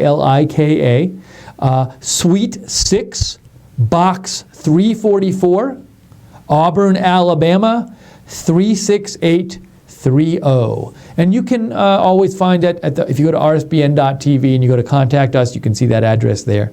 So thank you, John, for writing in and saying you're going to donate. Let's see. Francis Purcell said, do you like how Sarah answered those reporters? Why not? I think, Francis, you asked this a few minutes ago before I said my comment on Sarah Sanders, so hopefully I answered your question. If not, let me know. I will point out, too, regarding Francis, I forgot to tell you this yesterday. He wanted me to announce this, and I hope I remember this right, but I believe he said to tell you that he's only 15 years old. Really? I yes, had no idea. And the Francis that called yesterday was him as well. Oh, very cool. Francis might be our youngest regular, I think. Although maybe Ben Seals counts as regular and he's like 4 or 3 or something. Okay, maybe second youngest regular. David Obst, thank you, Jake. David Obst writes in, what's more obvious is how the journalist acted, maybe because she was wearing pink. So you think, David, the reason for the vibe being different, maybe being a little more calmer and less confrontational today in the briefing, is because the journalist acted different. Very possible. Thank you, David, for writing in. More messages. Thanks for all the messages today. Simon Kuiman writes in. Simon says, in my opinion, Sarah's first presser was impressive.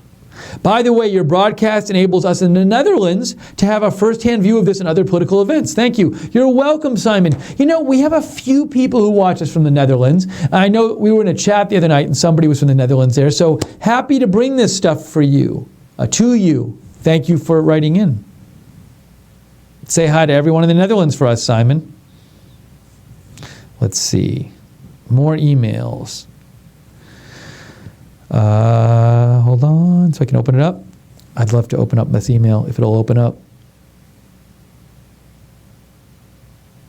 Sorry, folks, my email. All right, fine, I'll refresh the page and I'll try it that way.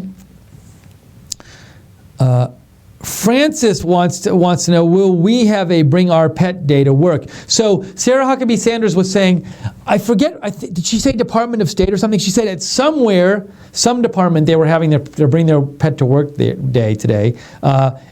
Francis, you want to know if we're going to be having one. So Jake, I know you have a dog, a lovely dog, Layla. I'm sorry if I wasn't supposed to say Layla's name on the air, Jake, but I did. I don't have a pet. I'd like to, but I don't. I don't know about other... So, Jake, is there anyone else on staff at Right Side who has a pet? Well, Joe has 2 dogs. Oh, Joe, of course, has 2 dogs. Yes, exactly. What do you think, Jake? What do you think about Francis's question? Will there be a Bring Your Pet to Work Day? Well, I don't know. I mean, Layla is kind of crazy. The people that have watched my live streams have probably seen, and if you're going to see the concert, you'll see her tomorrow. I'm sure she's kind of crazy, but I don't see why that would be an issue. If we take her in to get the grooming or something, then we can stop by. I have an issue. So, because Layla's friends with Joe's dog. Joe has 2 dogs, but the bigger one is named? Maggie.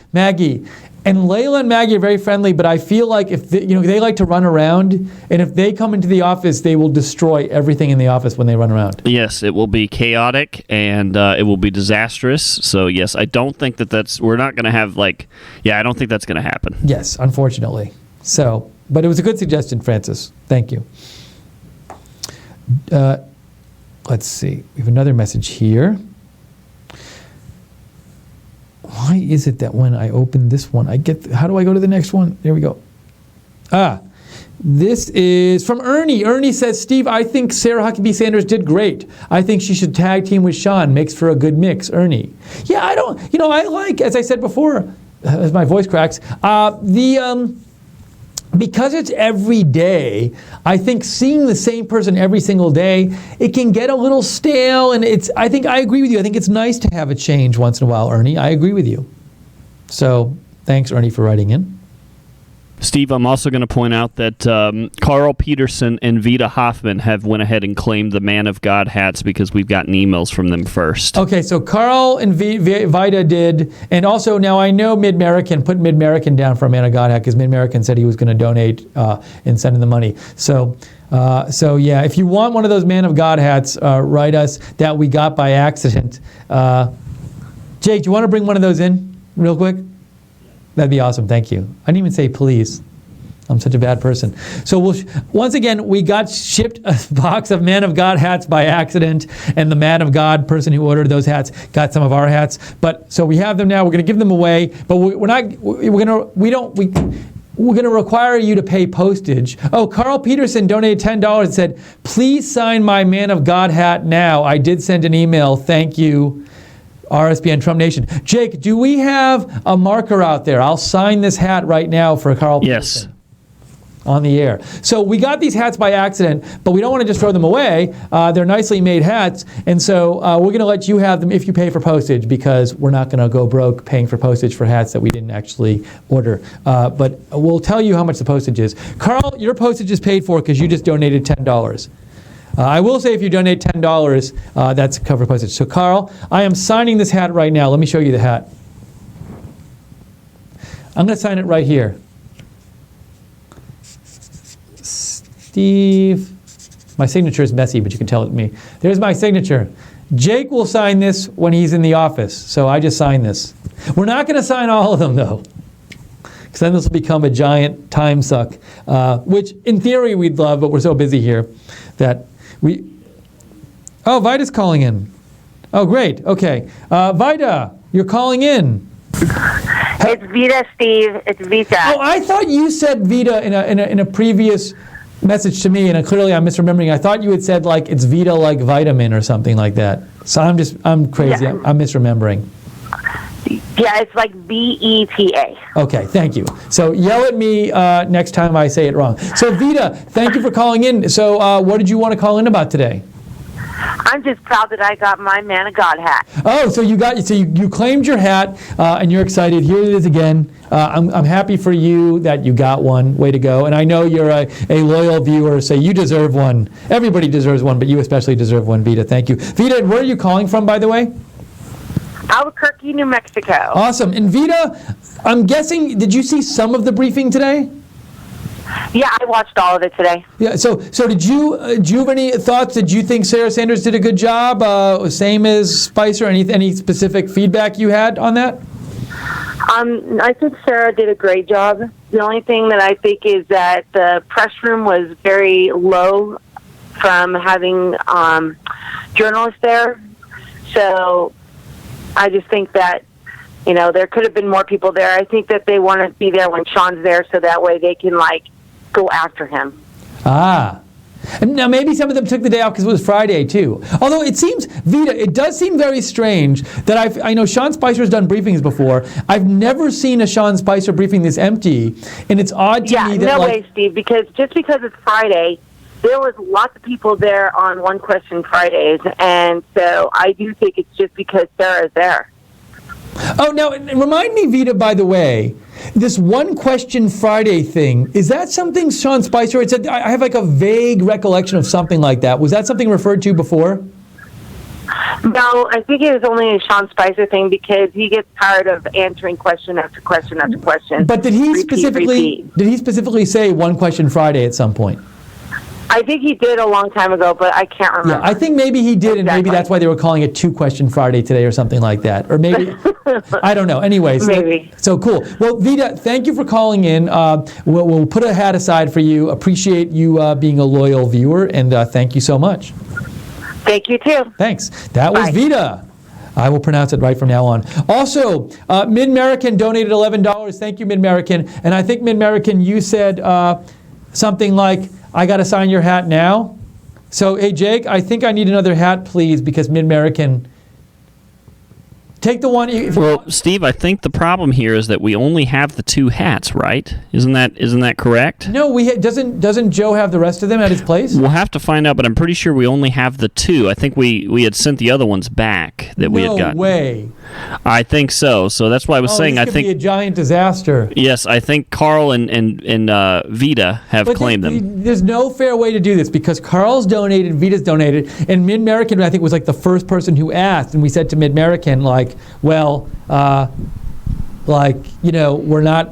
tell you later how to do it.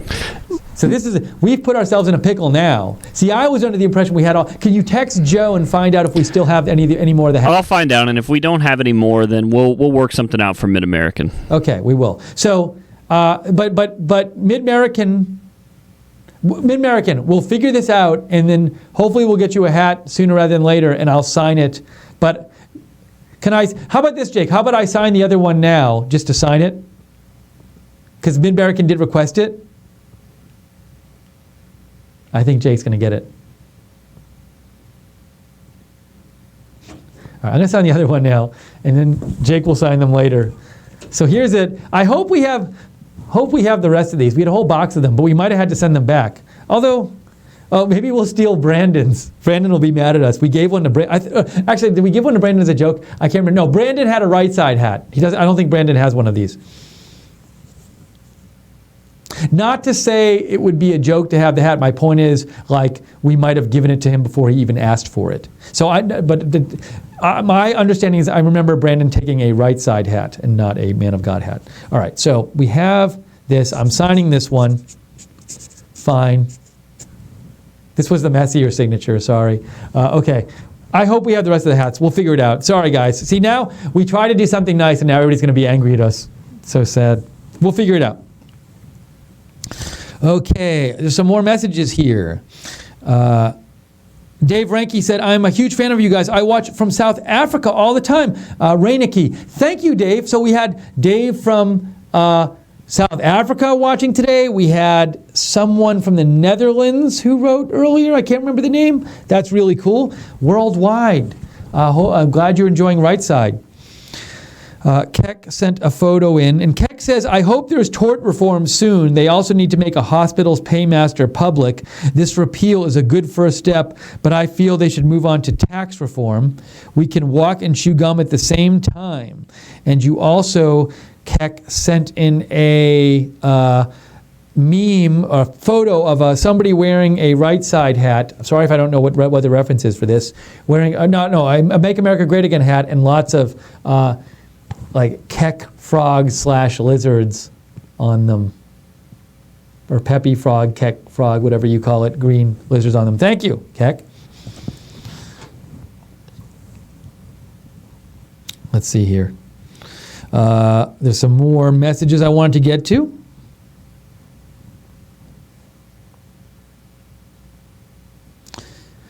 Mid-American. Oh, you say, I promise it's no disaster. If there isn't one that's okay, an RSBN hat will work too. Yes, Mid-American, if we don't have enough hats, we'll send you an RSBN hat. And if we remember, we'll sign it too. That would be good. Let's see. Okay, and all right, let me just call my email up. And I had a couple things, you've been writing in so much, which is fantastic. I love when you guys write in. That's awesome. I hadn't even gotten to, there were just a couple things, that Sarah Sanders said that I wanted to go over in the briefing. But we have one more email. I think somebody wrote in about the hats again. GL wrote in, how do we go about getting one of the hats? So we're looking into how many hats we have first, GL. Sorry about this.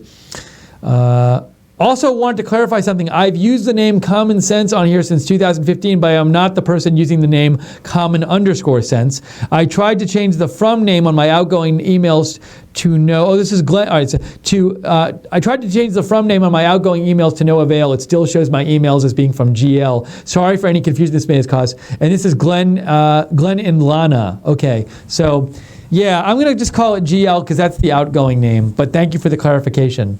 Common Sense the moderator. Common Sense the moderator. Appreciate it. Thank you to all the moderators today. Let's go back here to my notes. So a couple interesting things I thought during the briefing. Sarah Sanders was asked, what does President think about the French election? Who's he going to support? So this, I mentioned a couple days ago in the pre-show, I said this question was going to be asked sometime, and I said what the answer was going to be. And she said, I can tell you the president will work with whoever the people of France decide to elect. So they weren't going to say the president supports candidate X, Y, or Z. It was always going to be an answer like that. Let's see. So President Trump said last night he thought the Australian healthcare system was great, and the Australian healthcare system is like a version of universal healthcare. And Sarah Sanders was asked about that today, and she said, I think he was simply being complimentary of the Prime Minister. He wasn't saying he loves universal healthcare.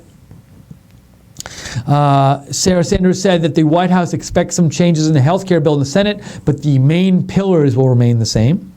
Also, she said President Trump is going to be very hands-on in terms of trying to get the health care bill passed in the Senate. He was very hands-on with the House bill. He called a number of representatives. He met with them. So supposedly he's going to be doing similar things with the Senate bill. Let's see, what else?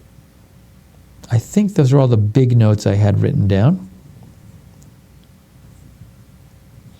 Okay, just a couple more minutes here. So last chance, if you want to get questions in, shoot me a message on email, steve.lookner@rsbn.tv or on Twitter @Lookner, @LOOKNER. Tonight, we have, Jake, is Nick on tonight? So tonight we have Nick Fuentes. Nick Fuentes, America First with Nick Fuentes at 8 p.m. Eastern. On Sunday, we will be covering the French election. It'll be live from Steve's apartment, coverage of the French election. So I don't have an exact time for that yet. I will figure that out. I keep meaning to figure that out. I'll figure it out very soon. I think right now the broadcast is supposed to start at 1 or something, but I will figure out exactly when and let you know.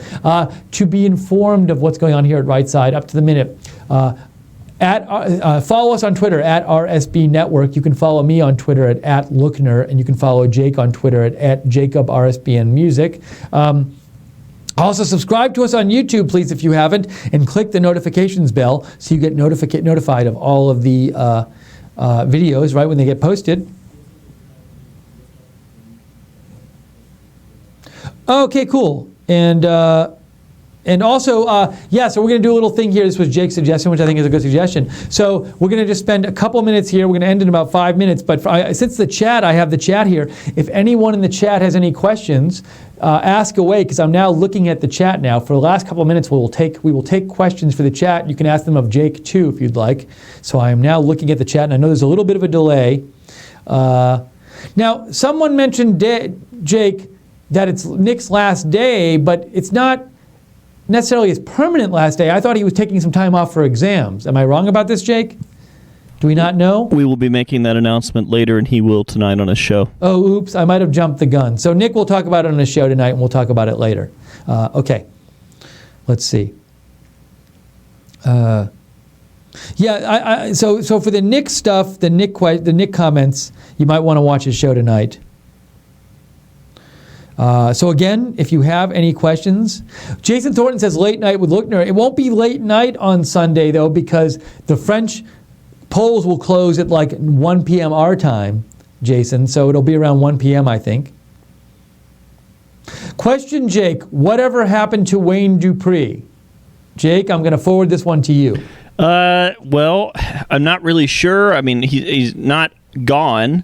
I think there might be an issue at his house with some technical stuff. I know he's just taking some time off as well, and we're trying to figure that out, so no announcement on that. Okay, and thank you, Kalia Manga, for the question. And Jake, just so I know, people can hear you when you're answering the question, right? Yes. Okay, good. Other questions from the chat room? Sorry, there's a bit of a delay in the chat room, so it stops, then it goes really fast. So sometimes I have to wait for your questions.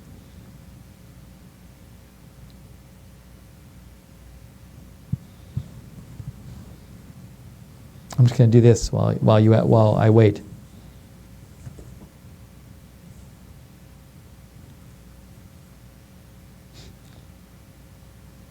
Let's see. Lynn Tess says, I hope Wayne comes back. He's a very smart young... No, you say, I hope Nick comes back. He's a very smart young man. That's what Lynn Tess said. See, Jake, we give them the opportunity to ask questions, and no one wants to ask any questions. Questions, comments, complaints. They don't want to be told when to ask questions. They want to ask them on their own time. I respect that. Again, regarding Nick, just watch Nick's show tonight, and there will be an announcement made. Who is Lynn Tess? Lynn Tess is the person right above you, Guinevere, in the chat room, who just posted above you. Who do I think will win, says Keck King, Le Pen or Macron? So now there's a bunch of questions, so hopefully I'll see them all. Keck King, right now, it's going to be a tough road for Le Pen because Macron's lead in the polls is so big. So if I had to bet, I'd say Macron, but we'll see. You never know.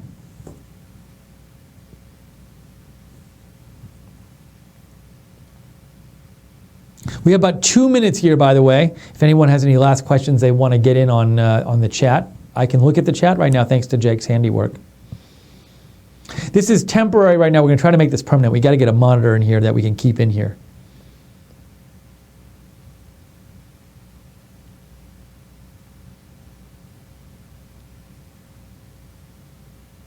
JC asked, Moon or Mars first, Steve?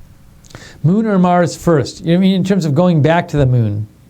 Also the other question is, will another country go to the moon? I've heard China might want to go to the moon. Maybe one of these private companies will go to the moon. Maybe what's that? SpaceX will go there. So it just seems like Mars is going to be a whole other thing. So I have to imagine that humans will be on the moon before they go to Mars.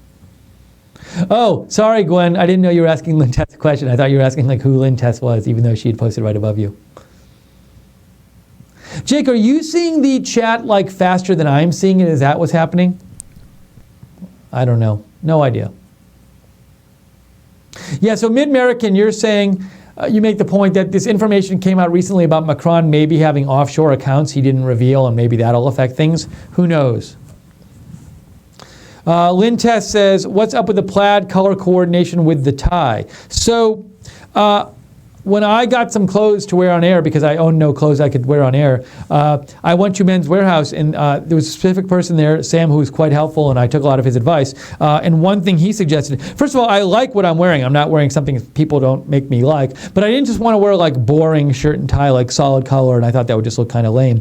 But he suggested like he suggested having, if you have a pattern on a tie and a pattern on a shirt, you don't want it all going the same way. That looks kind of weird. So like right now I'm wearing horizontal and vertical square lines on my shirt and diagonal on the tie. It's supposed to be a contrast. So that's the theory. But I do like, he did a very good job, the dude at Men's Warehouse. So shout out to Men's Warehouse. I am looking for further questions. I think I saw Mid-American say he would donate a monitor to us if we wanted one. Donate a monitor, Mid-American? I mean, that would be... we could put his name on the monitor. We could totally do that. And a picture of him if he wants. Mid-American, if you donate a monitor for our studio, we will put your name on it and a picture on it. We will also send you a picture of Steve wearing a top hat. And wearing it. I would do that for a monitor. Mid-American, oh, you're the one who wrote about shorts with long socks. The socks I wear normally, whether I have pants or shorts on, are this special kind of sock which are great. I can't remember the name of them, but I ordered them. They're really good. They stay dry. They're very supportive. They're awesome. I've been wearing them for several years now.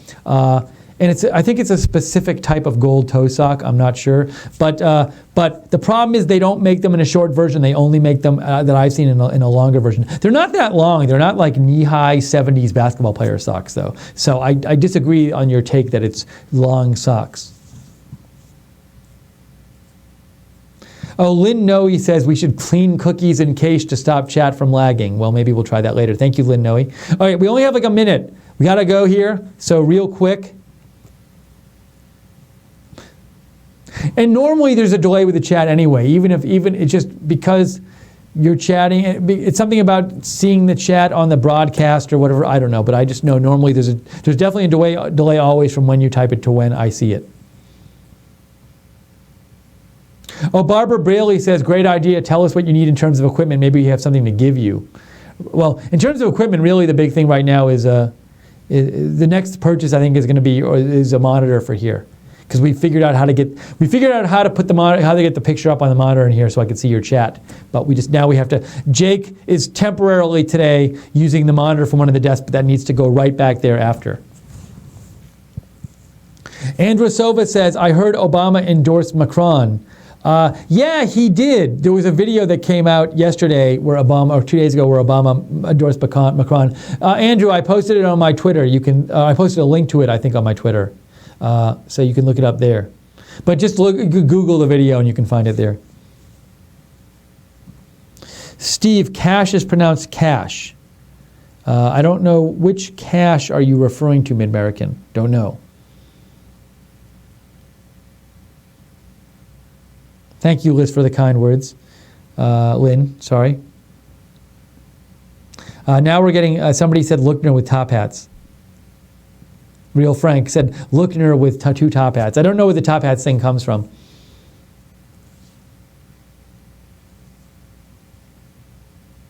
See, I've missed some stuff. I missed a couple of things. Okay, Jake, how much time we have? All right, we got to go now. Thank you, guys. Thank everybody for watching. Thank you especially in the chat for all your comments with me today, as I could see your chat here. And all your donations today, much appreciated. Thank you to Jake for producing today. Great job, Jake. Thank you to Micah for helping us fix the lighting in here and helping us get this monitor working again, the special monitor we have in the chat room. not the chat room, in the studio that lets us see the chat room and lets us see now I can see myself, which is very helpful. So watch Nick Fuentes tonight at 8 p.m. And Jake, Nick will be announcing something about the future, maybe? We think? Yeah, so Nick will have an update for you about his future programming, what's going on with that on the Nick Fuentes show tonight on America First with Nick Fuentes. And tune in on Sunday for the French election coverage. I will be doing it. The event is already posted on YouTube. Again, follow us on YouTube if you'd like. Subscribe to us on YouTube. We'd love to have more viewers that we can send videos to and talk to. And if there's more breaking news, of course, we always come on for breaking news. And so that's the latest here. So hope you enjoyed our coverage of the press briefing with Sarah Sanders. She's supposed to do the press briefing Monday, at least according to what she said today. So we'll be back for that. For now, have a great rest of your day. Have a great weekend. I hope to see you on Sunday for the coverage of the French election. But for now, have a good one.